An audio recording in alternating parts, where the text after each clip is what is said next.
warahmatullahi wabarakatuh. Waalaikumsalam. Alhamdulillahirabbil alamin wassalatu wassalamu ala Muhammadin wa ala alihi wa sahbihi ajma'in. Marilah bersama kajian malam ini kita awali dengan basmalah. Bismillahirrahmanirrahim. Kita tunda kajian tentang juz karena kita mau memasuki bulan Dzulhijjah yang sekalipun bisa jadi ada perbedaan dalam penentuan hari pertamanya nanti, apakah bertepatan dengan tanggal 25 September atau 26 September. Mudah-mudahan aja kalau benar bahwa tahun ini hajinya merupakan haji akbar yang wukufnya jatuh pada hari Jumat, semuanya mau menyesuaikan diri karena ukurannya adalah setelah wukuf maka sudah masuk 10 Dzulhijjah.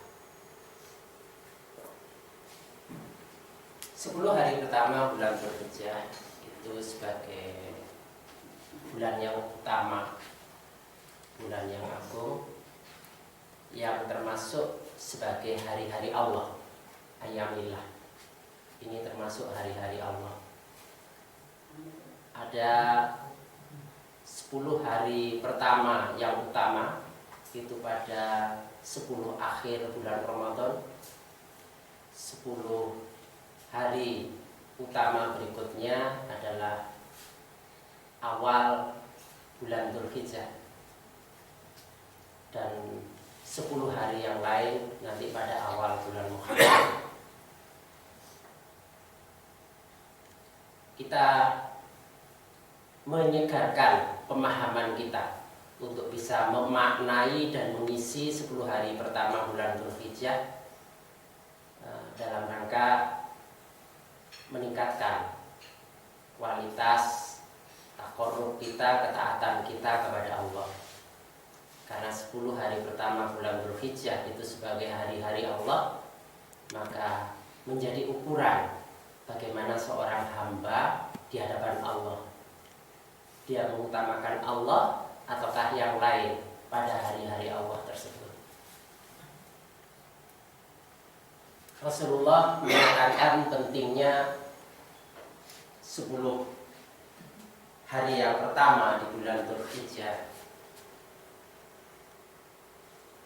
dan itu pun diperkuat dengan sumpah Allah sendiri yang pada surah Al-Fajr ayat 2 Allah menggunakan sumpah dengan walayalin ashr, demi malam-malam yang 10.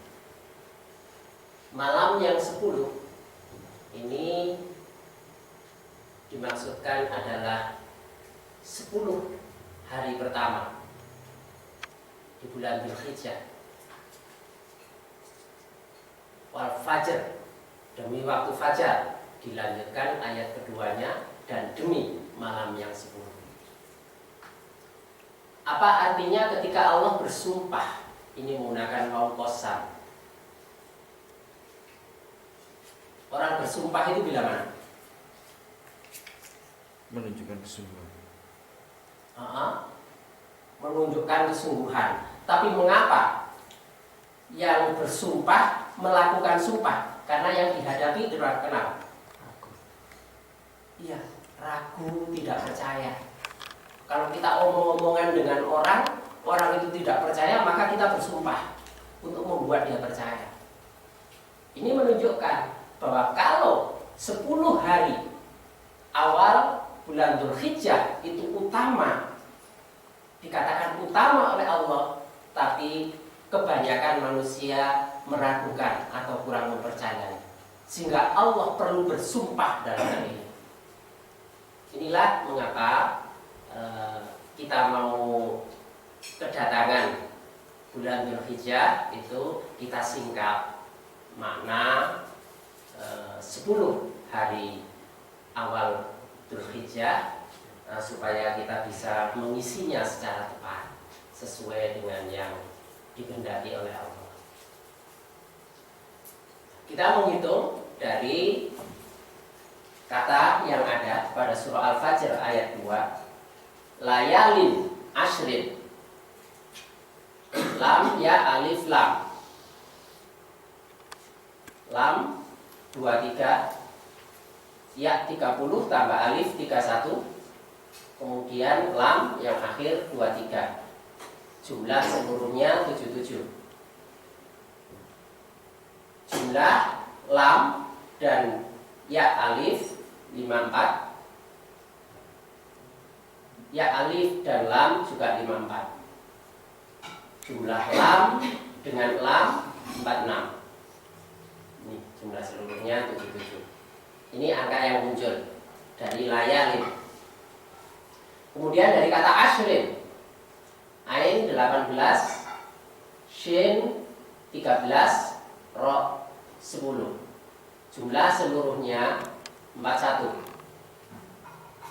Jumlah ain, nilai ain dengan shin 18 dengan 13, 31. Kemudian shin dengan ro 13 dengan 10, 23. Sedangkan ain dengan ro 18 dan 10, 28. Nah, ini angka-angka yang muncul. Sekarang kalau dijumlahkan, angka layalin 77, angka ashrin 41, jumlah seluruhnya 118. 118 ini kalau diurai ditambahkan 1 tambah 1 tambah 8, 10. 18 ditambah 1, 19. 11 ditambah 8, 19. Jumlah seluruhnya 48. Hasil perkalian 11 kali 8 sama dengan 88. Inilah dasar yang digunakan untuk menguraikan apa sesungguhnya makna malam yang 10 dari awal bulan Dzulhijjah itu, atau hari-hari ke-10 yang 10 dari bulan Dzulhijjah.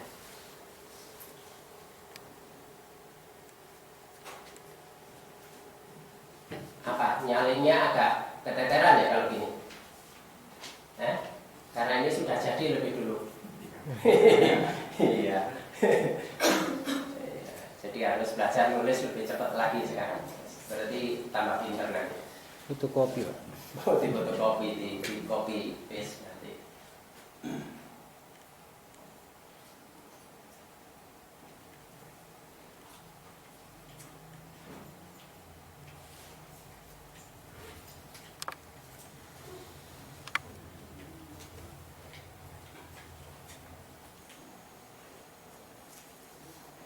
Nah, kita lanjutkan ya. Ya. Apa maknanya? Kita mulai dari lam. Lam 23. Apa arti 23? Aku menjadikan. At-takhidu. Atau kalau at-takhodu itu mengambil. At-takhidu aku menjadikan, at-takhodu aku mengambil. Kita pilih yang at-takhidu. Aku Allah menjadikan. 23 angkanya. 10 bahasa Al-Qur'annya adalah ashrin. Nilai angkanya 41. 10 apa? 10 malam. Layalin. Nilai layalin 77. Allah menjadikan 10 malam, yakni 10 hari awal di bulan Dzulhijjah yang memiliki sifat 10 itu adalah sempurna, yang sempurna, baligh, sempurna. Kalau 77 itu al-mursalat, maka 10 hari awal bulan Dzulhijjah itu adalah sebagai utusan Allah. Dia adalah juga sebagai rasul. Rasul itu macam-macam. Rasul itu tidak selalu manusia. Wa arsala alaihim thayran ababil. Burung itu menjadi rasul. Allah mengirimkan, mengutus malaikat. Malaikat menjadi rasul. Allah mengutus, mengirim orang soleh. Dan ini juga merupakan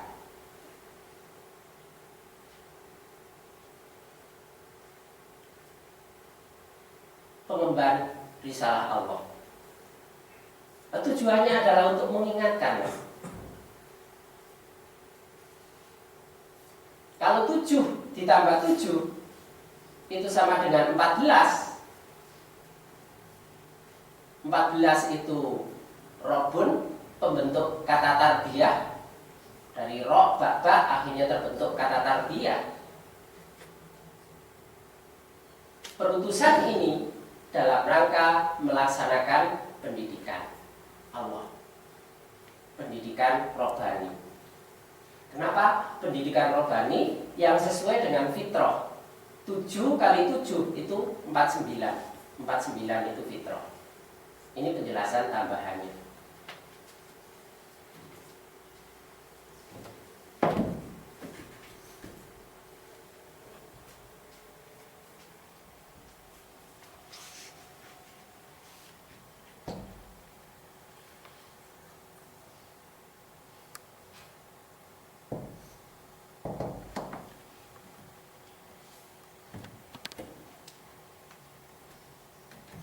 Ini 77, 14 pendidikan yang sesuai dengan fitrah.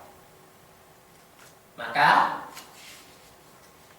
mengikuti apa yang didakwahkan, yang diterangkan oleh Allah dalam kalamnya, berkenaan dengan harusnya umat manusia, khususnya orang muslim, mengambil keutamaan dari 10 hari pertama bulan Dzulhijjah ini dalam rangka mendidik fitrahnya. Allah menyediakan ini 10 hari yang pertama bulan Dzulhijjah untuk membedakan, yufarriqu, untuk membedakan jumlah 41 dengan 77 dari 118 untuk membedakan. Siapa yang dibedakan? Ialah hamba Allah, hamba kami, abdina, angkanya 54.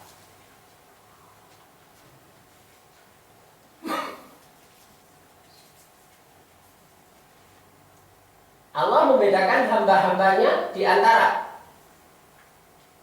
hamba yang sesat, yaitu mereka yang sesat, dzalu, angkanya 88, 11 kali 8 tadi 88, dari mereka yang tobat, yang tubuh.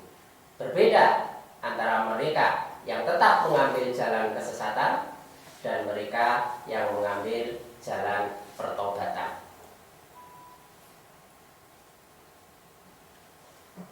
Allah menyediakan jalan yang lurus.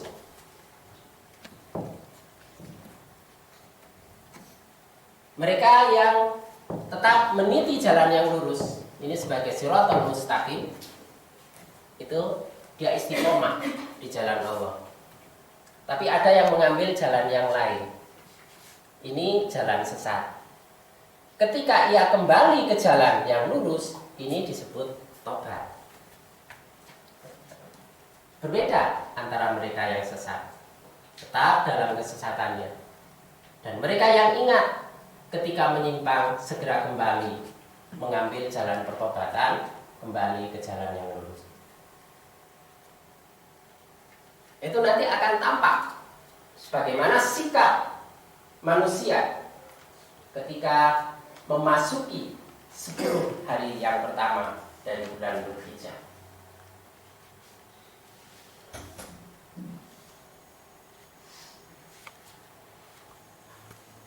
selain membedakan antara mereka yang tepat, yang sesat dengan yang tobat, maka sekaligus dengan hadirnya 10 hari pertama bulan Dzulhijjah akan membedakan antara orang yang berdosa mujrimin angkanya 118 dengan orang-orang yang soleh, orang-orang yang berbuat kebaikan muslihun angkanya 118.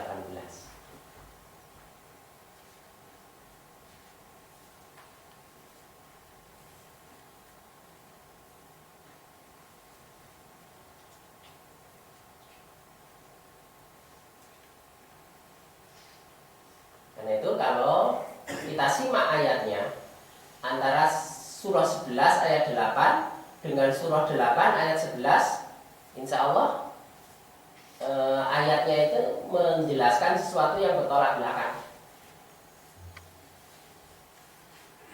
Saya belum cek, tapi silakan dicek saja. Bunyi surah 11 ayat 8 apa? Surah 8 ayat 11 apa? Karena keadaannya berbeda antara orang yang berdosa dengan orang yang soleh.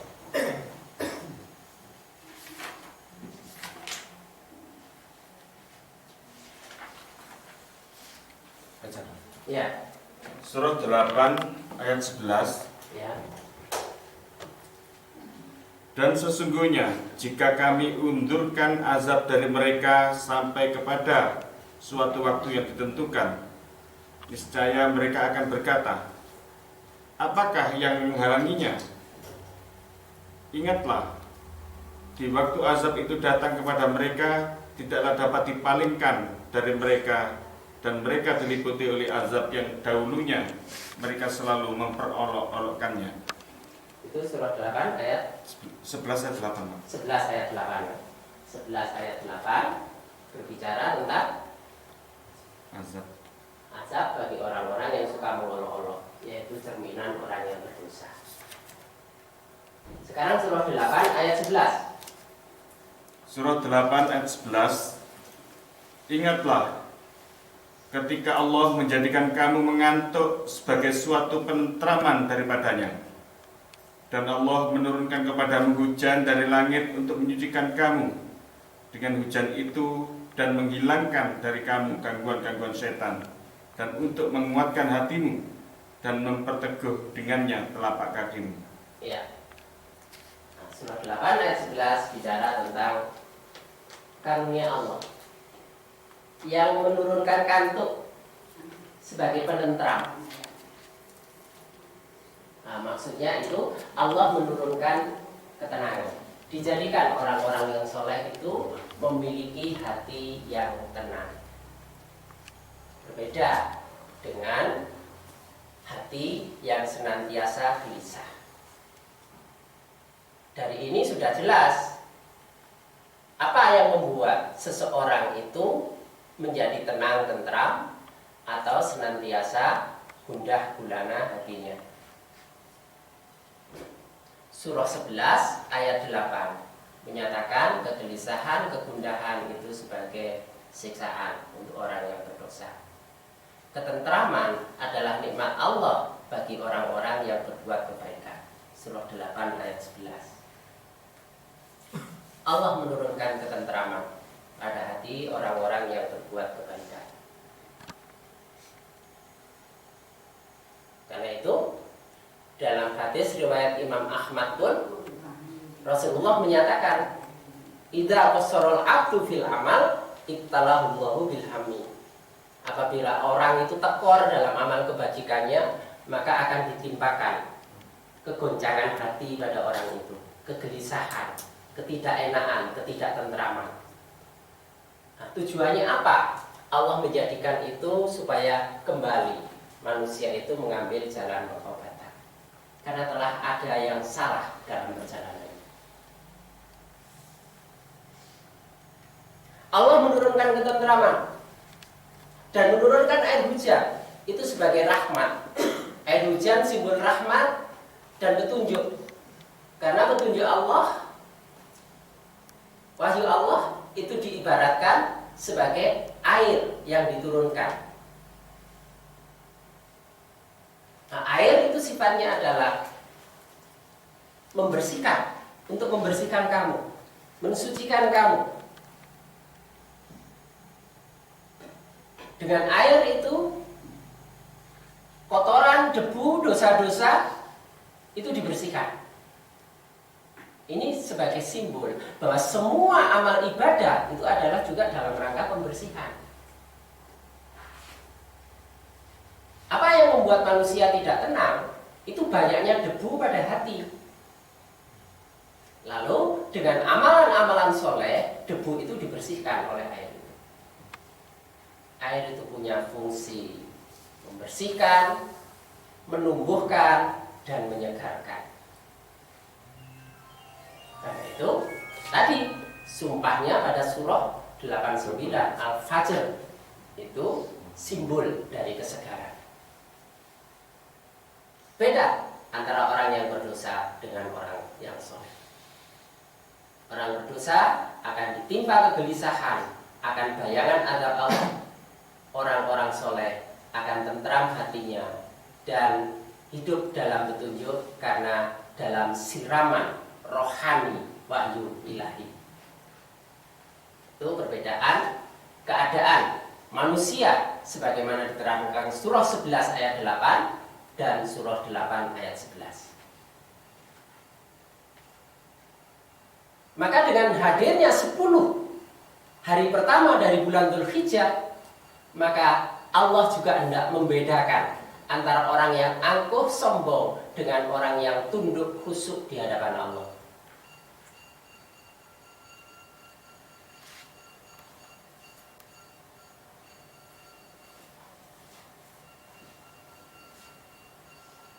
Keangkuhan, kesombongan, persoalannya ialah banyak orang yang tidak merasakannya. Bahwa diri telah terjerat pada keangkuhan, kesombongan di hadapan Allah. Contohnya, dia lebih mengutamakan pikiran logikanya daripada firman Allah. Itu keangkuhan, kesombongan. Di antara keangkuhan kesombongan manusia itu sampai ada yang maunya merubah hukum-hukum Allah.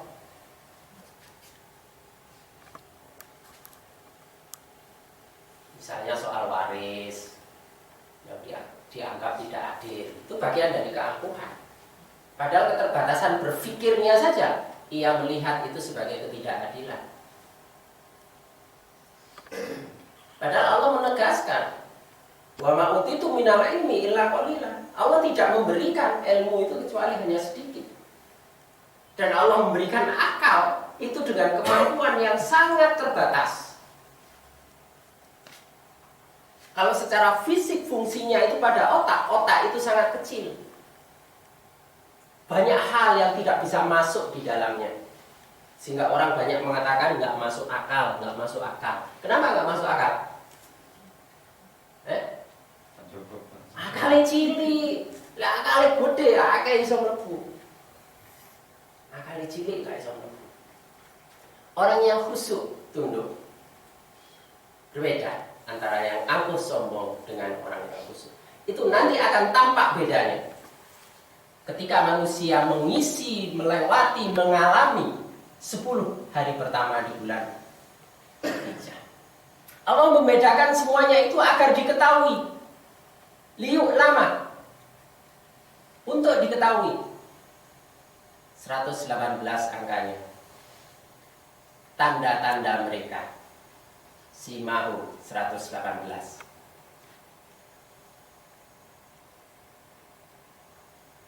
Jadi tanda itu akan tampak. Allah menyatakan kamu akan mengetahui mereka lewat tanda-tandanya. Perbuatan itu sebagai tanda. Sikap seseorang terhadap sesuatu itu sebagai tanda. Cara orang menghadapi sesuatu itu merupakan tanda.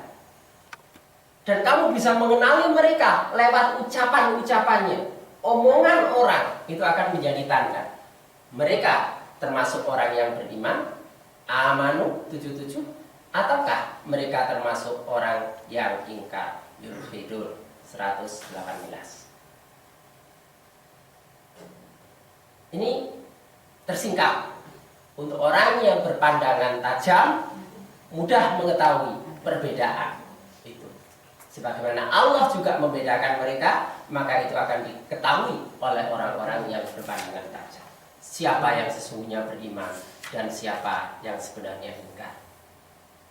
Jumlah seluruhnya 1315. Mulai dari yang pertama tadi. Dimulai sini, mulai dari 23 sini sampai 88. Lanjut berikutnya 118 sampai 118 di sini. Jumlah seluruhnya 1315. Silakan dibaca surah 13 ayat 15. Surah 13 ayat 15. Hanya kepada Allah lah sujud patuh segala apa yang di langit dan di bumi, baik dengan kemauan sendiri ataupun terpaksa, dan sujud pula bayang-bayangnya di waktu pagi dan petang hari.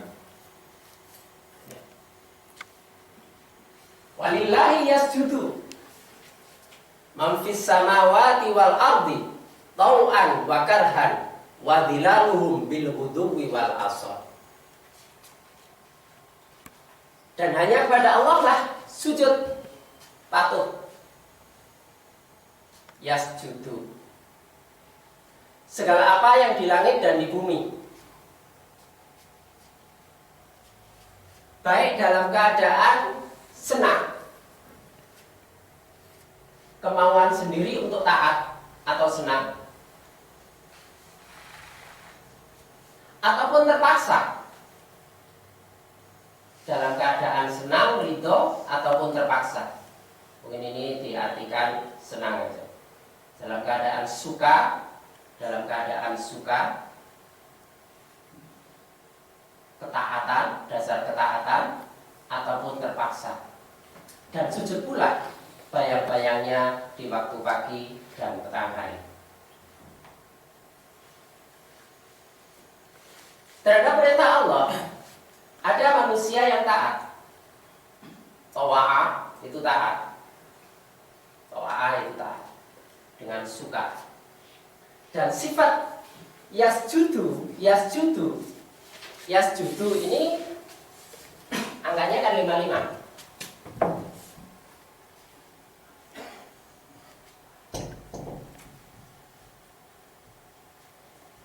Sajadahnya 25 ditambah 30. Berapa? 55. 55 itu kan kata ridho. 30, 15, 10.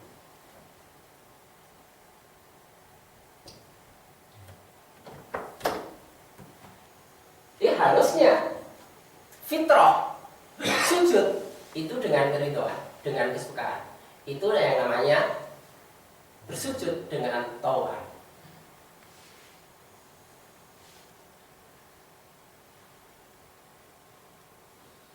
Tetapi ada yang memilih karhan, dengan terpaksa. Karena pada akhirnya, kalaupun manusia itu menentang Allah, tidak mau taat kepada Allah, tidak mau sujud kepada Allah, pada akhirnya manusia tetap tunduk kepada sunatullah.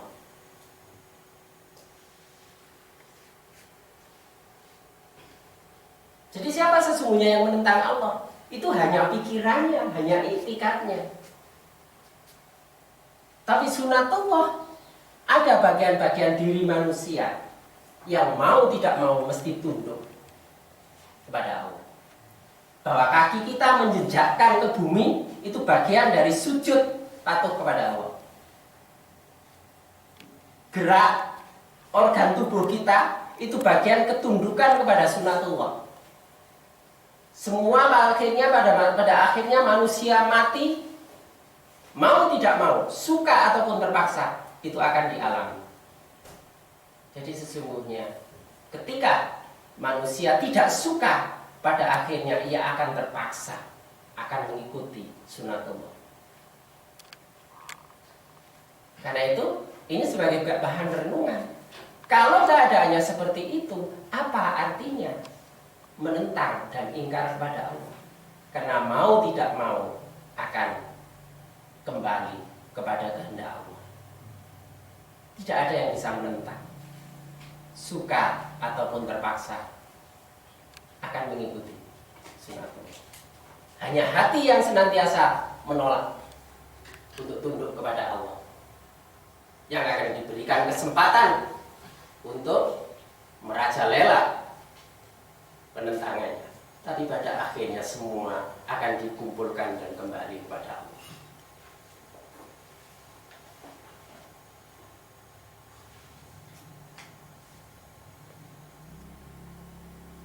Ini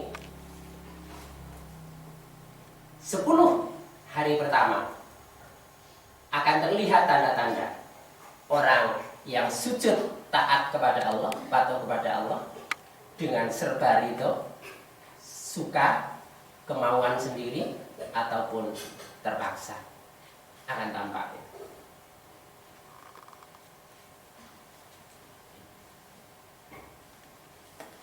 Surah 15 ayat 13. Yang sujud patuh dengan suka kepada Allah itu akan dibedakan dengan mereka yang tidak beriman kepadanya. Dan sesungguhnya telah berlalu sunatullah terhadap orang-orang yang dahulu.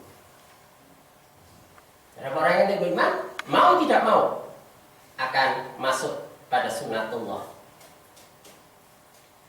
Pintu kenikmatan akan dibuka oleh Allah selebar-lebarnya. Karena begitulah sunatullah yang senantiasa terjadi. Tapi sampai batas tertentu, maka mata mereka menjadi terbelalak. Ketika azab Allah sudah di hadapannya, tidak ada kesempatan untuk menghindar. Berlaku sunatullah, orang-orang yang tidak beriman suka berolok-olok. Tapi akan sampai tiba waktunya, mereka tidak bisa berkata apa-apa.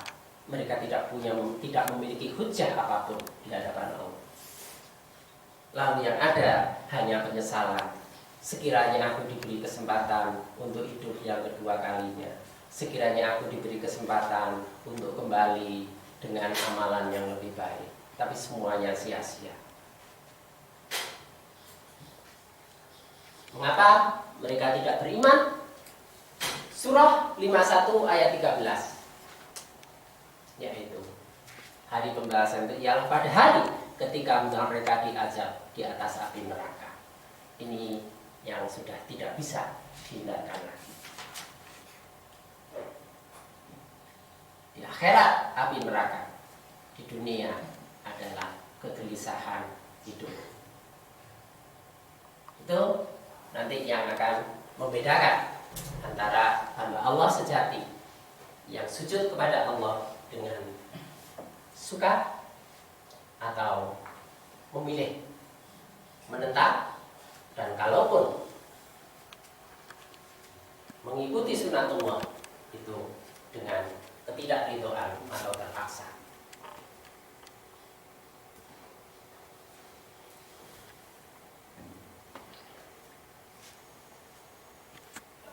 Mengapa 10 hari pertama bulan Dzulhijjah itu penting?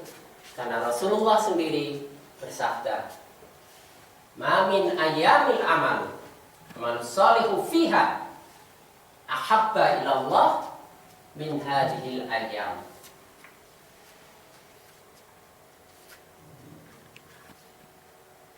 yakni ayyamal ashr. Qalu ya Rasulullah walal jihadu fi sabilillah. Qala walal jihadu fi sabilillah illa rajulan kharaja bi nafsihi wa malihi thumma lam yarji min dzalika bi syai'in. Tidak ada hari-hari yang lebih utama untuk beramal soleh di dalamnya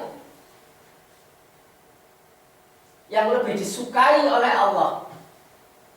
Nah ini ahabba, disukai oleh Allah.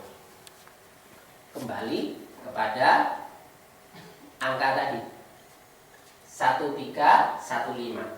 1 tambah 3 tambah 1 tambah 5. Jumlahnya berapa? 10. 10 itu adalah hubbun.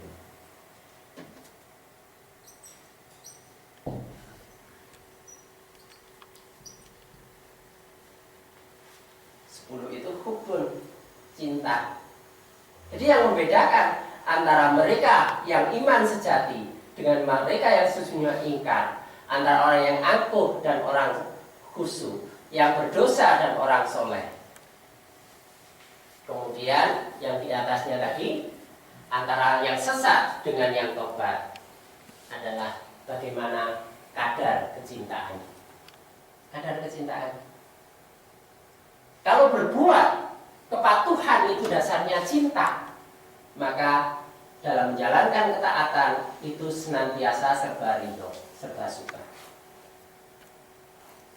Tapi kalau kadar kecintaannya rendah, banyak dari hal yang dilakukan itu dengan keterpaksaan. Tetapi dalam rangka mendidik, karena ini tadi dalam rangka pendidikan, kadang-kadang perlu dipaksakan. Ketika terpaksa, karena itu dalam perang Tabuk itu ayat yang mengatakan diminta untuk pergi, baik suka maupun terpaksa. Ada kalanya kita perlu memaksa diri kita untuk menundukkan nafsu dengan dipaksa supaya timbul kesukaan. Itu bagian dari perlunya mendidik. Jadi kalau memaksa diri sendiri, jangan memaksa orang lain. Yang banyak itu orang kan suka memaksa orang lain. Maksa dirinya sendiri tidak pernah mau. Anaknya dipusok-pusok nang masjid, bapaknya orang. Ada yang ikut? Di mana? Sini kapan? Hadir kan? Iya. Yang lain dipaksa-paksa, orang lain dipaksa-paksa, dirinya sendiri tidak. Tapi kalau memaksa, paksalah diri sendiri, silakan.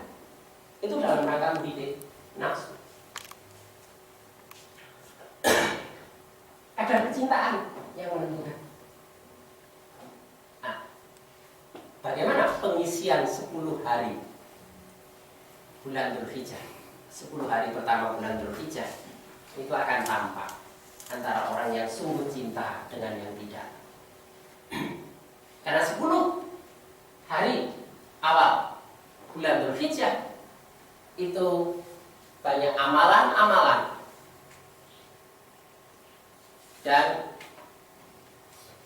amalan itu lebih disukai oleh Allah. Tidak ada hari-hari yang ketika orang beramal soleh di dalamnya lebih disukai oleh Allah kecuali hari-hari ini,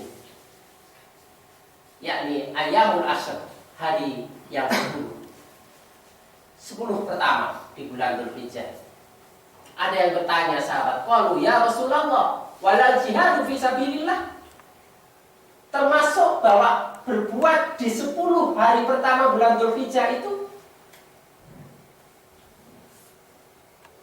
tidak melebihi dari jihad fi sabilillah, bahwa nilai jihad fi sabilillah itu juga kalah dengan beramal di 10 hari pertama bulan Dzulhijjah? Itu pertanyaan sahabat kepada Rasulullah. Rasulullah menjawab, qala walal jihadu fisabilillah, termasuk lebih utama daripada jihad fisabilillah, beramal di 10 hari pertama bulan Dzulhijjah. Illa, kecuali kalau sedang jihad fisabilillah, maka nilainya masih kalah dengan beramal di 10 hari pertama bulan Dzulhijjah. Kecuali ketika seorang keluar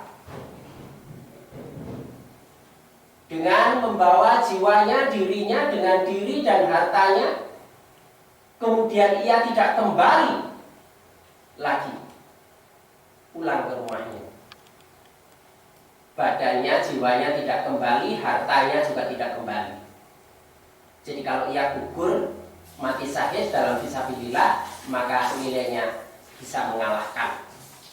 Tapi kalau dia masih hidup dalam jihad fisabilillah itu, nilainya masih kalah dengan beramal di 10 hari pertama bulan Dzulhijjah. Ini kesempatan jihad fisabilillah itu ya kapan? Nah, kalau tidak dimanfaatkan itu kan eman-eman. Contohnya apa, Pak? Nama lagi. Ya, nanti. Nanti. Tidaklah ada hari yang amal soleh di dalamnya lebih dicintai oleh Allah dari hari-hari tersebut, yaitu 10 hari pertama bulan Dzulhijjah. Para sahabat pun bertanya, wahai Rasulullah, apakah jihad di jalan Allah tidak lebih utama? Rasulullah SAW berkata, tidaklah jihad lebih utama dari beramal di hari-hari tersebut, kecuali orang yang keluar berjihad dengan jiwa dan hartanya, kemudian tidak kembali dengan keduanya karena mati syahid. Hadis riwayat Imam Bukhari. Itu keutamaan 10 hari pertama di bulan Dzulhijjah.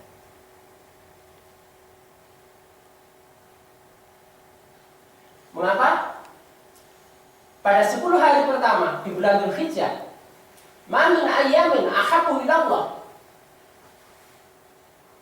ayatu abadalahu fiha min asri Dzulhijjati ya'dilu siyamu kulla yaumin minha bisiyamin sanatin wa qiyamu kulli lailatin minha biqiyamin lailatil qadr.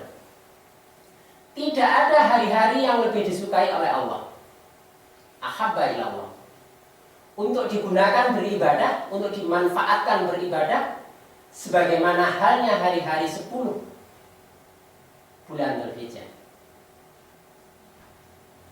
Berpuasa pada siang harinya sama dengan berpuasa selama 1 tahun, dan sholat pada malam harinya sama nilainya dengan mengerjakan sholat pada Lailatul Qadar.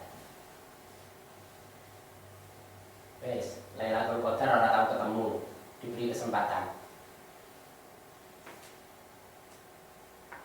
Selama 10 hari di bulan Dzulhijjah, punya nilai yang sama dengan sholat pada saat turunnya Lailatul Qadar. Puasa sehari nilainya sama dengan puasa 1 tahun.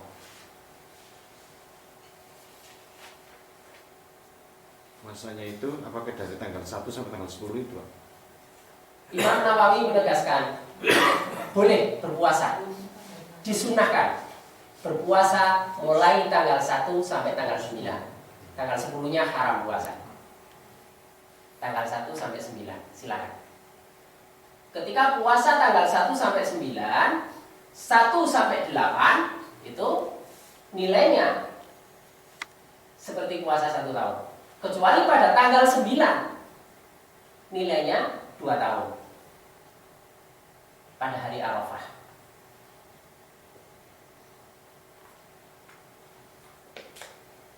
Nabi dikatakan mengkhususkan pada 9 Dzulhijjah yang disebut sebagai puasa Arafah. Itu punya nilai 2 tahun. Seperti puasa 2 tahun. Nanti ada hadisnya. Tapi begitu masuk tanggal 1 bulan Dzulhijjah diniatkan puasa, silakan puasa. Mulai dari tanggal 1 sampai 9. Sekiranya tidak bisa, ambillah yang tanggal 9. Ambillah yang tanggal 9.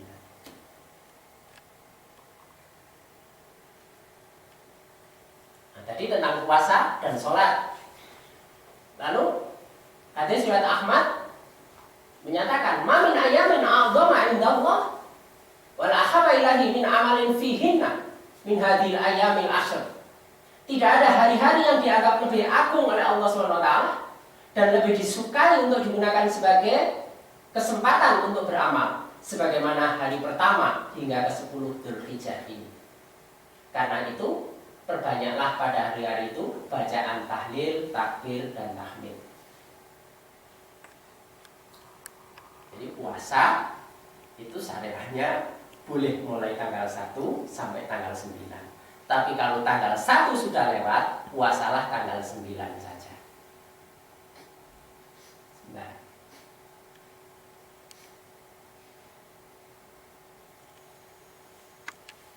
ini.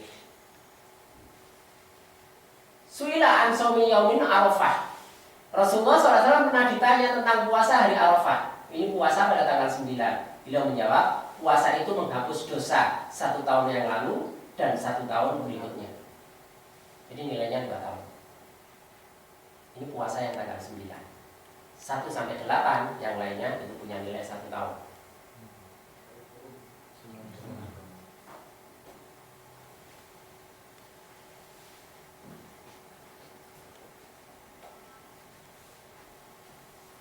Tidak ada hari yang Allah membebaskan hamba-hamba dari api neraka lebih banyak daripada di hari Arafah, tanggal 9 Dzulhijjah. Mamin yaumin aksar min al yu'tiqallahu fihi abdan minan nar min yaumin Arafah. Hari Arafah. Kalau tidak bisa memulai tanggal 1, maka dipelihara betul tanggal 9 ini.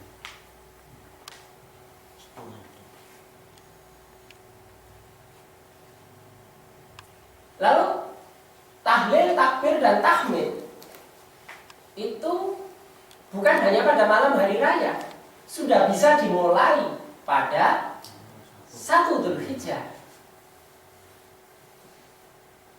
Dan takbir ini sunnahnya adalah sendiri-sendiri dalam berbagai keadaan. Takbir itu ada 2 macam. Ada disebut takbir mutlak dan takbir muqayyad.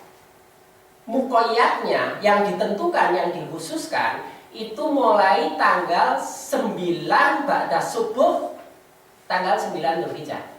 Jadi berbeda dengan Idul Fitri. Kalau Idul Fitri masuk 1 Syawal waktu maghrib itu takbir terus sampai dilaksanakan sholat Id, maka selesai. Muqayyadnya begitu. Takbir khususnya seperti itu. Tetapi takbir muqayyad pada Idul Adha itu mulai tanggal 9 Dzulhijjah sesudah subuh itu sudah dimulai. Jadi sudah subuh dan dilakukan setiap habis sholat. Setiap habis sholat.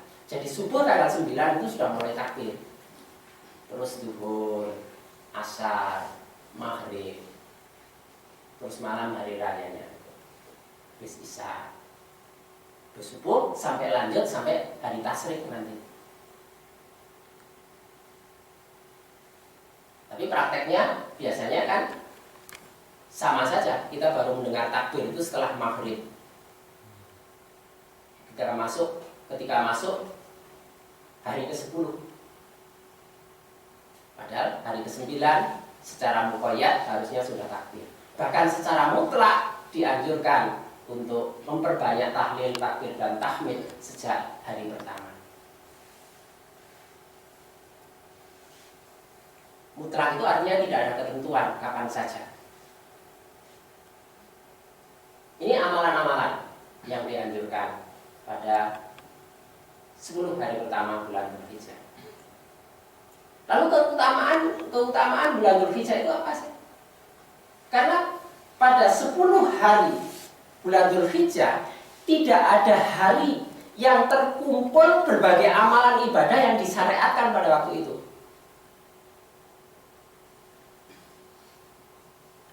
Pada bulan Dzulhijjah ada amalan haji umroh, ada amalan kurban, ada amalan puasa, ada amalan sholat, zikir, sedekah, takbir, tahlil, dan tahmid. Semua terkumpul di hari-hari yang disebut hari-hari Allah itu.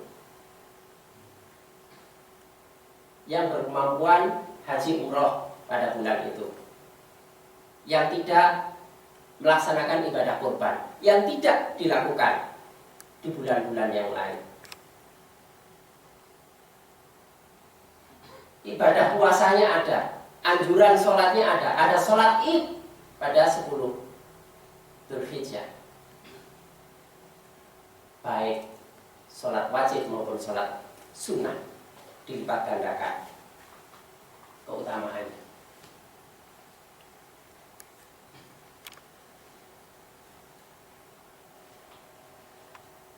Dan supaya mereka berzikir menyebut asma Allah pada hari yang telah ditentukan, Nah, ini yang namanya dimaksudkan muqayyad itu pada hari-hari yang ditentukan. Itu mengikuti yang dicontohkan oleh Rasulullah. Tapi ada yang sifatnya mutlak, itu bebas kapan saja. Seperti sholat sunnah. Sholat sunnah itu ada yang muqayyad dan ada yang mutlak. Yang muqayyad itu yang sudah ditentukan. Sholat sunnah rawatib misalnya, sebelum subuh, sebelum zuhur, sesudah zuhur, sesudah maghrib, sesudah isya, itu sebagai sholat sunnah yang muqayyad. Tapi selain itu sesungguhnya ada sholat sunnah yang mutlak. Kapan saja bisa dilakukan. Apa? Nabi kalau menghadapi persoalan yang pelik, maka mengambil air wudhu, kemudian sholat 2 rakaat, itu sebagai sholat sunnah yang mutlak. Kapan saja bisa dilakukan. Ketika menghadapi persoalan, ambil air wudhu, sholat sunnah. Itu sholat sunnah mutlak.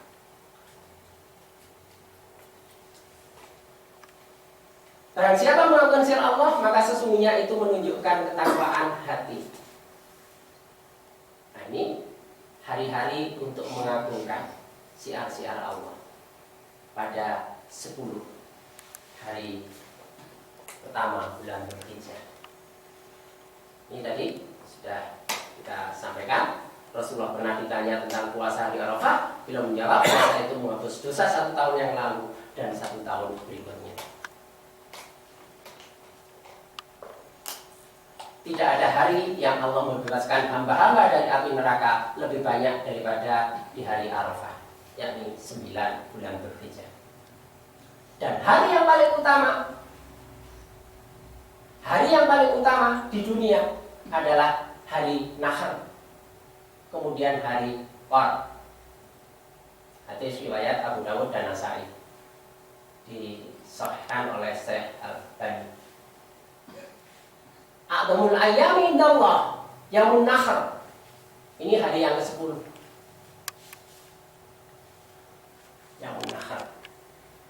Tsumma yaumul qar. Kemudian hari-hari sesudahnya.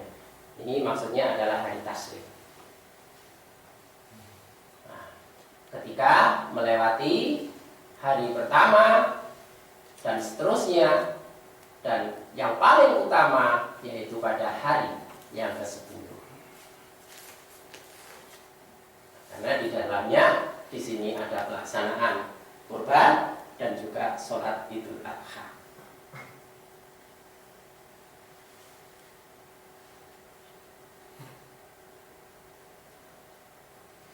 Sebenarnya hari-hari Qar tadi adalah hari-hari tasyrik.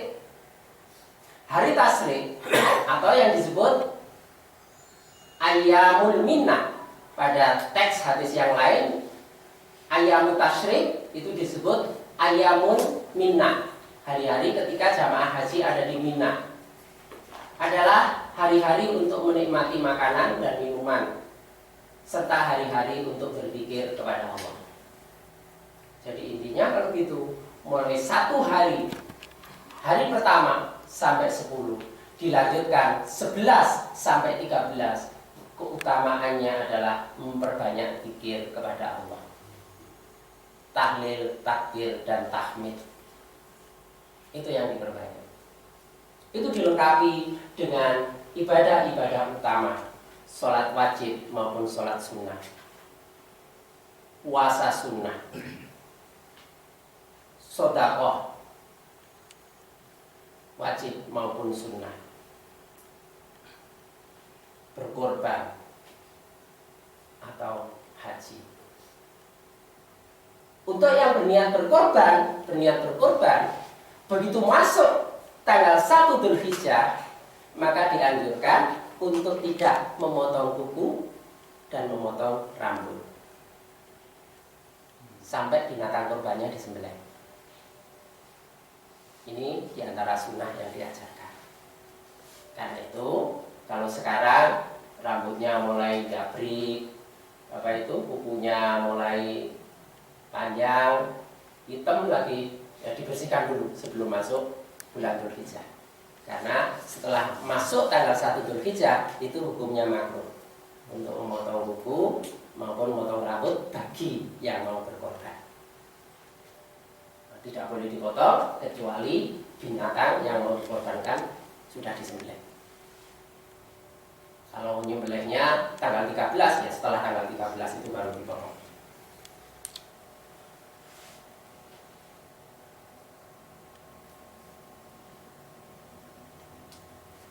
Nah, pengertian wadkurullah fi ayyamin ma'dudat, dan berzikirlah dengan menyebut Allah dalam beberapa hari yang berbilang. Ini maksudnya hari-hari tasyrik, tanggal 11, 12 dan 13. Dulu ada yang menanyakan maksudnya tasyrik itu apa. Kalau arti secara kata, tasyrik itu pendendengan. Jadi setelah binatang disembelih tanggal 11, 12 itu waktunya menyacai daging dan dikeringkan, pendendengan. Itu yang disebut tasyrik. Karena itu tadi hadisnya adalah hari makan dan minum. Tetapi juga tetap berzikir kepada Allah.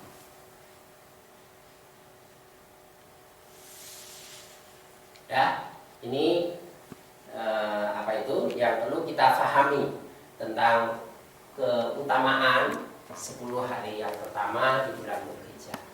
Ini supaya meningkatlah, ada peningkatan. Ada persikapan yang lebih tepat menghadapi 10 hari pertama bulan Dzulhijjah.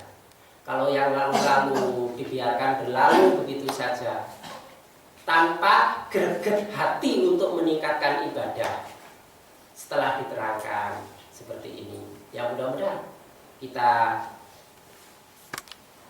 meningkat amaliyah kita, mengisi supaya 10 hari pertama dan sampai hari yang ke-13 itu betul-betul bermakna dalam rangka taqarrub kepada Allah, untuk memperoleh kecintaan dari Allah. Dan untuk itu tadi ukurannya adalah bisa dilakukan ketika sang hamba itu memiliki kadar kecintaan yang tinggi kepada Allah. Ukurannya 13, 15 adalah 10, 10 itu adalah cinta. Ini akan dipertanyakan.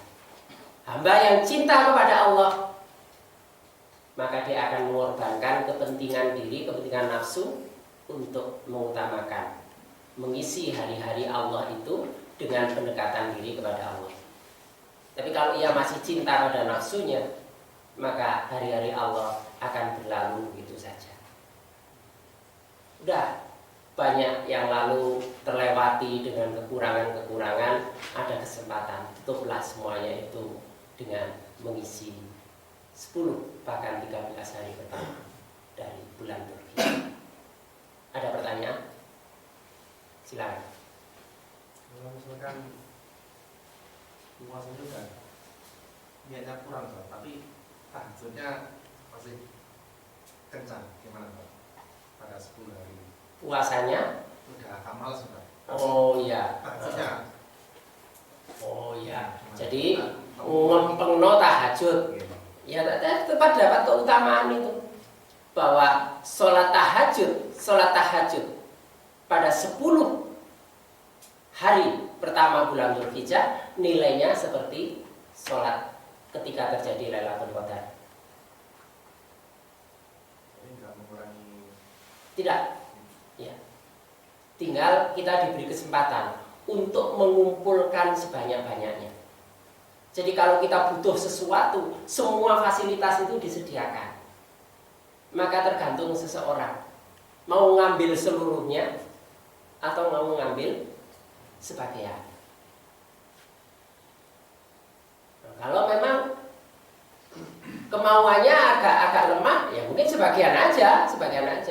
Tapi yang namanya itu kesempatan. Nah, kalau semuanya memungkinkan dan Allah memberikan kesempatan, maka seutama-utamanya ialah ketika semuanya bisa diambil. Untuk puasa, karena Nabi sangat menekankan, ambillah 1 hari saja, jangan sampai dilewatkan pada hari Arafah tanggal 9. Hanya sekarang persoalannya nanti ikut yang mana, ya. Saudi akan mengumumkan hari wukuf Persisnya kapan? Insya Allah tanggal 25 September itu akan diumumkan. Dari situ baru dapat kepastian apakah tahun ini termasuk haji akbar atau bukan. Haji akbar kalau wukufnya jatuh pada hari Jumat. Kalau hari Jumat maka bertepatan itu dengan tanggal 3 September. Sehingga Sabtunya sholat Idul Adha tanggal 4 September. Muhammadiyah sudah menentukan seperti itu. Hari raya tanggal 4 September. Sehingga tanggal 3-nya itu puasa Arafah. Tapi dari awal sudah menjadi pembicaraan. Kalau Idul Fitri yang lalu tidak ada perbedaan di Indonesia antara organisasi tertentu dengan pemerintah akan sama Idul Fitrinya. Tapi dari jauh sudah dikatakan kemungkinan berbeda pada Idul Adha.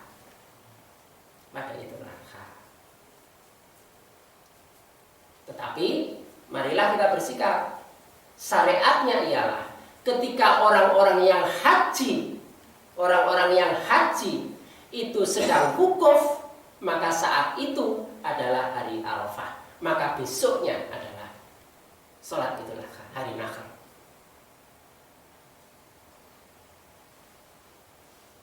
Kalau Idul Fitri masih bisa ada selisih antara sini dengan Saudi. Tetapi kalau Idul Adha harusnya sama seluruh dunia. Karena ketika mereka wukuf yang haji, maka seluruh umat yang lainnya yang tidak berhaji berpuasa. Yang wukuf tidak boleh puasa. Tapi yang tidak wukuf maka disunahkan untuk puasa. Karena itu mestinya sama. Harusnya sama di seluruh dunia untuk Idul Adha. Tapi ya Allah alam, karena pengalaman yang lalu tetap terjadi perbedaan. Karena itu saya pikir berpedomanlah pada yang terjadi di Saudi. Wukufnya kapan? Itu saja. Kalau mereka wukuf, kita puasa. Setelah itu kita sholat. Tidak tahu siapa yang menentukan itu, organisasi tertentu ataukah pemerintah. Maka sebenarnya sikapnya seperti itu. Beda kalau Idul Fitri. Tapi kalau Idul Adha terkait langsung dengan ibadah haji. Karena muqayyad takbirnya itu bersamaan dengan waktu wukuf, yaitu tanggal 9 Dzulhijjah. Ada tadi yang mau bertanya? Yang lainnya? Hanya kesiapan 10 hari Dzulhijjah itu terus kan kurban ya. Ya. Itu pelajaran yang bisa kita ambil untuk kita amalkan sehari-hari. Mulai korban pertama yang dilakukan oleh Habil dan Qabil, terus Nabi Ibrahim dan Ismail, terus yang dilakukan oleh Rasulullah itu gimana Pak? Ya. Semua korban itu menunjukkan kecintaan kepada Allah.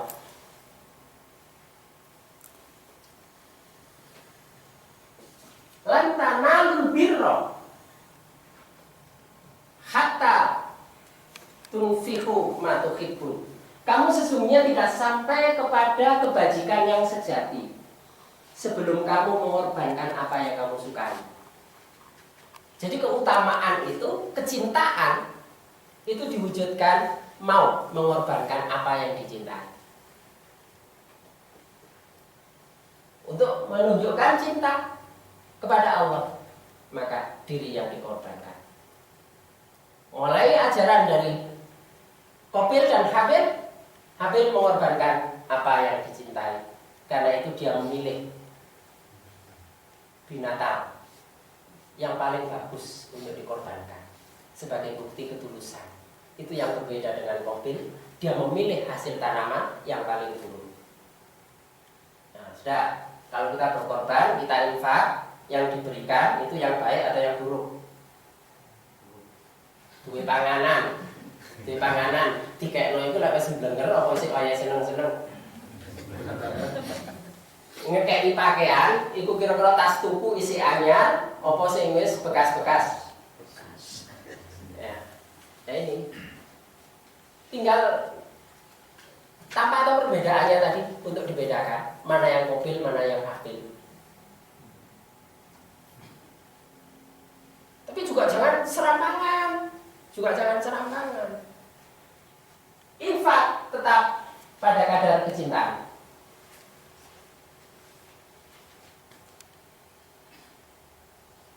Ini tidak bisa dipaksakan. Kecintaan ini dengan ketulusan. Dengan ketulusan, sifat kholis, sifat ikhlas. Karena itu kalau tingkat kecintaannya tidak diragukan seperti Abu Bakar, mengorbankan seluruh harta, itu diizinkan oleh Rasulullah.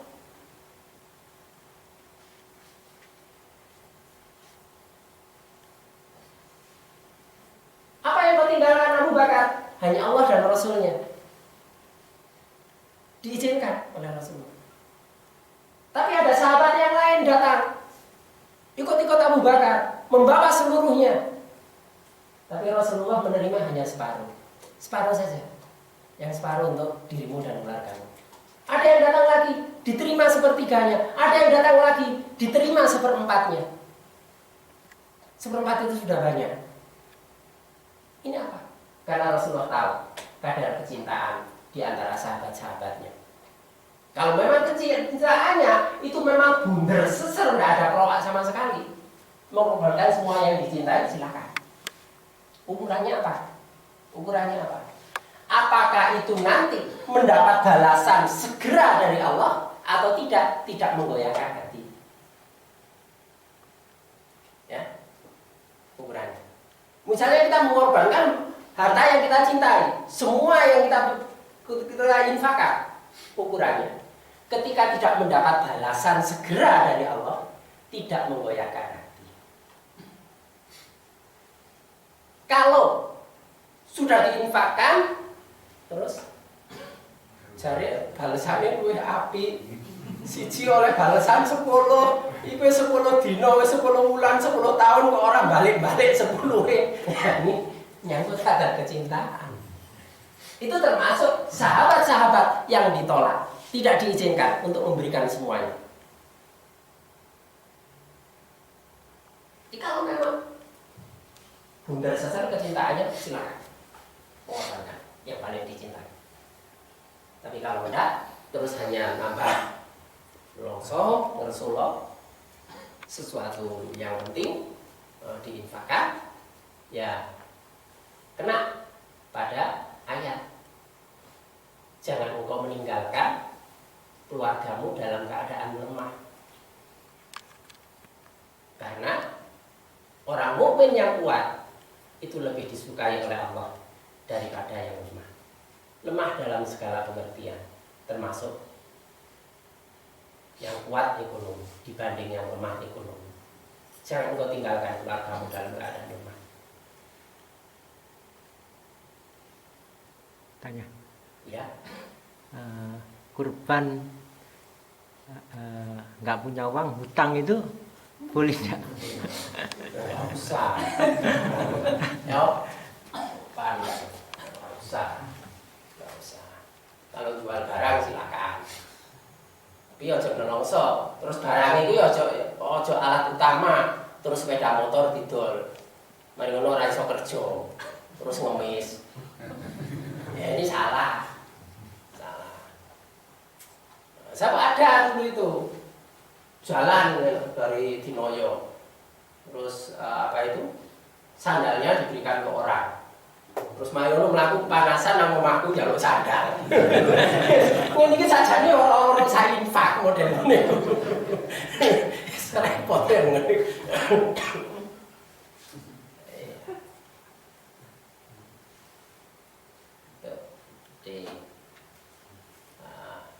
Dan prinsip infak itu kan menafkahkan sebagian dari harta dan utamanya kelebihan-kelebihan. Nah, tinggal memaknai kelebihan itu sangat tergantung pada kecintaan. Memaknai kelebihan. Ada orang yang memang sudah lebih dari keadaan yang menurut orang umumnya dianggap kurang, tapi saya merasa lebih, silakan. Tapi kalau diri sendiri masih merasa miskin, masih merasa kekurangan, nggak usah memaksakan diri seperti itu. nanti ngursulon. Contohnya ada keluarga yang sudah masuk daftar kuota haji, kemudian ternyata meninggal. Ini kan tidak boleh digantikan oleh keluarganya, jatahnya, porsinya, uang dikembalikan. Karena ini dikembalikan, keluarga sepakat, ini untuk mau perjalanannya keluarga yang sudah meninggal itu, ya sudah diinfakkan aja. Semoga amal kebaikannya mengalir kepada yang gagal berangkat haji karena kedahuluan dipanggil Allah.